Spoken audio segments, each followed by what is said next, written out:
Yeah, that's a barn. Some folks in Lebanon were forced to duck and cover today as a storm rolled through near the Nashville Superspeedway. Home security camera shows a barn sent flying and hitting that house. As our Steve Mailing shows us, a man was caught right in the middle of it all.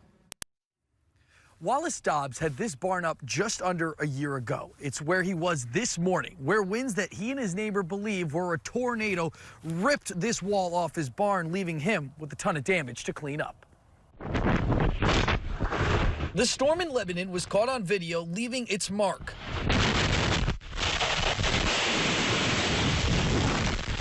What you probably didn't notice in this video was this barn wall coming down, where Wallace Dobbs was forced to hunker down in only seconds as it tore through the building. It had stormed all night, and we'd been in the tornado shelter at 5 o'clock this morning. It got calm, and I came out to work. And before I knew it, it sounded like hail hitting the building, so I went to shut the doors to keep it from blowing in. And the next thing I knew, the door blew in and the back wall blew out. Dobbs says the storm came without warning, and by the time the National Weather Service and local radars caught up to it, the damage, Dobbs says, had been done. I didn't even get the tornado warning until after it happened. My phone beeped, and I looked at it, and I was like, well.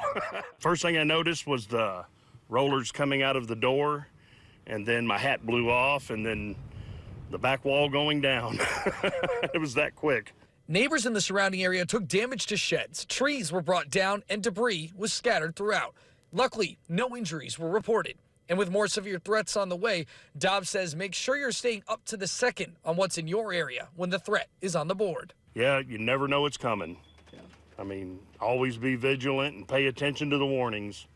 One of the buildings that did withstand these winds was this cabin that Dobbs says was built back in the late 1700s, which in addition to fixing up his wall on the barn is likely going to be on the to-do list once the weather permits. Reporting here in Lebanon, Steve Mailing, WSMV.